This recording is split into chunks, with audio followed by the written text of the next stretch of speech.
ล่าสุดบอยเขมรโซงูบอกว่าคนที่เผาสินค้าไทยนั่นคือคนที่สลาดที่ว่าทำแต่เขาโง่มั้งนะเขาไม่ได้โง่นะเขาฉลาดมึงรู้อะไรไหมเอามาเผานิดเดียวอะยอดวิวเนี่ยถล่มทลายเลยนะยอดไลค์ยอดนู่นนี่นั่นนะ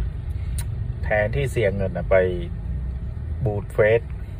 เพื่อที่จะขายของอันนี้ไม่ต้องนะไม่ต้องเสียเงินไปบูตให้เยอะแยะนะซื้อแค่สินค้าพวกมึงนั่นแหละเอามาเผานะยอดมันก็ขึ้นเองนะยอดดีกว่าใช้เงินบูตอีกอะล่าสุดบอยเขมรโซงูพี่น้องนะครับบอกว่าบ่ต้องเสียเงินไปบูตเฟสนะครับหรือว่าไปยิงแอดนั่นแหละครับนะแค่ซื้อสินค้าไทยมาเผาทั้งยอดวิวทั้งยอดไล่ถล่มทลายกับสบายดี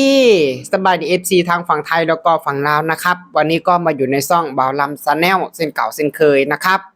ล่าสุดพี่น้องมีนมเขมรเนาะหรือว่าบอยเขมรนั่นเองออกมาโซงูนะครับบอกว่าคนที่เผาสินค้าไทยเนี่ยเป็นคนที่สลาดเป็นว่าบ่ต้องเสียเงินไปบูตเฟสหรือว่าไปยิงแอดในการขายของแค่เอาสินค้าไทยมาเผาก็ไล่ยอดวิวถล่มทลายไล่การเข้าถึงแล้วเพิ่นว่าโอ้ยพี่น้องเนี่ยนี่ก็คิด คือว่าเราก็เพิ่งมาคิดแบบนี้นะครับผมเนาะเพราะว่าเออคิดได้แบบใดอะนะครับแบบนี้ก็เผาก็เผาไปโลดนะเอามาซื้อเอาหลายๆมาซื้อเอาเบิดโรงงานหั่นก็ซื้อโลดแบบนี้น่ะเพราะว่าหยังนะครับอ่าคนไทยก็ได้พี่น้องชาวไทยเนาะก็ได้ขายของแม่นบ่ได้ขายของได้เงินแต่ชาวเขมรน่ะเสียเงินเสียของแต่ได้ยอดวิว นี่แหละพี่น้องคือบ่รำฟังแล้วบ่รำก็อดหัวบ่ได้นะครับเนาะก็ขอโทษขออภัยพี่น้องชาวไทยเนาะมันก็เป็นแบบที่แบบว่าพฤติกรรมแบบบ่เหมาะสมเนาะหัวเราะแบบนี้นะครับแต่ก็คือบ่รำหัวเพราะหยังนะครับหัวเพราะว่าความคิดของบอยเขมรนะครับคือเขาอยากได้ยอดวิวนะครับผมเนาะคือเขาอยากได้ยอดวิวก็คือความหมายว่าได้ยอดวิวดีแล้วก็ได้เงินดีจังซี่บ่แม่นบ่นะครับได้ยอดการเข้าถึงดีได้ยอดการเข้าถึงหลายก็ได้เงินหลายจังซี่บ่นะครับเขาบอกว่านะครับบ่ต้องเสียเงินไปบูตเฟสหรือว่าไปยิงแอดหั่นน่ะครับและนะครับผมเนาะก็เอ่อจะได้ยอดวิวเนาะยอดการเข้าถึงยอดไลก์ยอดแชร์เออเพราะว่าไล่จากหยังเนาะไล่จากการที่แบบว่าอ่าเผาสินค้าไทยเพราะว่าก่อนหน้านี้ชาวเขมรได้พร้อมพากันนะครับอ่าระดมเนาะระดมเผาสินค้าไทยกันหั่นล่ะก็เลยพากันได้ยอดวิวก็เลยพากันจับจุดตรงนั้นได้ว่าเอออ่าได้ยอดวิวดีนะได้การเข้าถึงดีก็เพราะว่าเผาสินค้าไทยแล้วบอยเขมรก็เลยเอามาเว้านะครับเพราะว่าก่อนหน้านี้บอยเขมรเองเนาะบอยเขมรเองก็เลยว่าแบนสินค้าไทยบ่ใช้สินค้าไทยแล้วเนาะแล้วไปเห็นนะไปเห็นอินฟลูเอนเซอร์คนดังต่างๆเนาะของชาวเขมรนั่นแหละแล้วหรือว่าประชาชนทุกคนที่ว่าพากันนะครับถ่ายคลิปลงไปที่ว่าเผาสินค้าไทยอะแล้วพากันได้ยอดวิวได้ยอดการเข้าถึงแล้วบอยเขมรก็เลยคิดไอเดียนี้ออกบ่ต้องเอาเงินน่ะบ่ต้องเสียเงินน่ะไปยิงแอดเนาะบ่ต้องเสียเงินน่ะไปยิงแอดนะบ่ต้องเสียเงินไปบูตเฟซเพิ่นว่าแค่เอาเงินน่ะไปซื้อเอาสินค้าไทยมาเผาแล้วก็ถ่ายคลิปลงก็ได้ยอดวิวแล้วได้ยอดการเข้าถึงละและก็ได้เงินจากส่วนนั้นอีกนะครับก็สิประมาณนี้แหละพี่น้องฟังเบิ่งนะครับฟังแล้วคิดกันแบบใดนะพี่น้องคือว่าเราฟังแล้วก็คือตลกดีนะเป็นความคิดที่แบบตลกแฮงพี่น้องโอ๊ยอันนี้ก็สมกับแบบว่าความคิดของเขมรอีหลีได้บ่ลำฟังแล้วก็โอ้แบบนี้ก็มีเนาะคิดได้จังได๋วะคือบ่ลำก็คิดบ่ได้คือกัน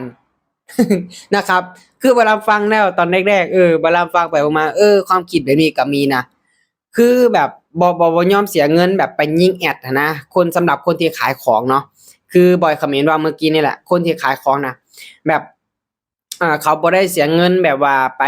ยิงแอดไปยิงโฆษณาเนาะไปบูทเฟซแค่ไปเอาเงินตัวนั้นอ่ะไปซื้อเอาสินค้าไทยแล้วไปเผาแล้วก็ถ่ายคลิปลงก็ได้ยอดวิวได้ยอดการเข้าถึงได้ยอดไลค์ยอดแชร์ละก็เลยกลายเป็นคนดังก็สิประมาณนี้พี่น้องคือบ่ล้ำก็อยากคุยกันนะครับผมเนาะระหว่างยิงแอดโฆษณานะครับดูบูทเฟซที่เขาเรียกนั่นแหละกับระหว่างมาซื้อเอาเงินมาซื้อสินค้าไทยเนี่ยนะครับอันใดมันแพงกว่ากันอันใดมันดีกว่ากันนะระหว่างสินค้านะครับกับเอาไปยิงแอดโฆษณาเนาะเพื่อที่จะขายของแต่ว่าบอยเขมรบอกว่าเอาเงินน่ะไปซื้อสินค้าไทยแล้วมาเผานะครับเป็นคนที่สลาดสลาดหยังเพราะว่าบ่ต้องเอาเงินตรงนั้นน่ะไปยิงแอดโฆษณาเอาเงินตรงนั้นน่ะไปซื้อเอาสินค้าไทยแล้วมาเผาแล้วถ่ายคลิปลงเฟซก็สิได้ยอดวิวจากตรงนั้นได้ยอดไลค์ยอดแชร์จากตรงนั้นได้ยอดการเข้าถึงก็ผู้ใดที่แบบว่าเผาสินค้าไทยแล้วเอาถ่ายคลิปนะครับถ่ายคลิปลงเฟซผู้นั้นก็สิเป็นคนหลังทันทีเลยนะครับตามบอยเขมรว่านะตามบอยเขมรว่านะครับบ่ได้ฟังแล้วก็ตลกดีนะบ่ต้องเสียเงินไปยิงแอดเพิ่นว่าแค่เอาเงินไปซื้อสินค้าไทยมาฟังเหมือนได้มาต่างกันบ่ใดนะครับคือถามมาไปเผาแบบนี้ถามมาคนไทยเสียใจบ่ได้เสียใจเพราะว่าหยังของก็ได้ขายเงินก็ได้ซื้อไปแล้วสิเป็นหยังก็แล้วแต่แม่นบ่ล่ะซื้อไปแล้วสิเป็นหยังก็แล้วแต่สิไปเผาก็แล้วแต่เพราะว่าเงินแม่นบ่เงินเจ้ามาซื้อเองข้อยก็ได้เงินของข้อยก็ได้ขายเจ้าซื้อไปแล้วสิเป็นหยังก็แล้วแต่คนไทยเขาบ่ได้เดือดร้อนแม่นบ่ล่ะครับแม่นบ่พี่น้องคนไทยบ่ได้เดือดร้อนหยังแต่คนที่เดือดร้อนคือไผคือเขมรเพราะว่าเอาเงินมาซื้อสินค้าแล้วไปเผาจบกินก็บ่ได้กินเสียเงินอีกไล่หยังไล่แค่ยอดวิวได้แค่ยอดแชร์คิดได้จังใดนะครับพี่น้องฟังแนวนะครับฟังแนวคิดเห็นกันแบบใดนะพี่น้องก็สามารถคอมเมนต์กันเข้ามาได้นะครับส่วนบ่ลำฟังแนวก็คือตลกดีนะความคิดแบบนี้ก็ได้ตลกแฮงพี่น้องเพราะว่าเป็นการที่แบบว่าคือคนที่เผาสินค้าเป็นคนที่สลาดพี่น้องคนที่สลาดและอีหยังเขาสลาดโดยการที่เขาบ่ได้เอาเงินตรงนั้นไปเสียค่ายิงแอดแต่เอาเงินตรงนั้นมาซื้อสินค้าไทยแทนฟังแล้วก็ตลกดีนะครับนะตลกแฮงนะครับพี่น้องฝั่งไทยฝั่งลาวนะครับฟังแล้วเห็นกันแบบใดนะก็สามารถคอมเมนต์กันเข้ามาได้นะครับเนาะส่วนหมอลำเองก็คือฟังแล้วก็คือตลกดีพี่น้องนะครับตลกดีซึ่งแบบคำนี้ก็บ่เคยได้ยินผู้ใดเว้านะคือเพิ่งมาได้ยินจากบอยเขมรนี่แหละนะครับเพิ่งมาได้ยินนี่แหละคิดได้จังไดนะครับบ่ต้องเสียเงินไปเสียค่าโฆษณาเสียค่ายิงแอดแต่เอาเงินตรงนั้นมาซื้อสินค้าไทย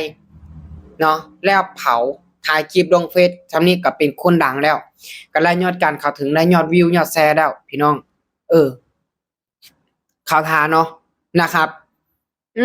เขมรคิดอย่างนี้ก็ได้บ่ลำกะบ่ฮู้คิดคือกันเด้นี่แม่นบ่พี่น้องมีผู้ใดฮู้คิดแบบนี้แน่นะครับคิดได้จังไดนะครับผมนะครับ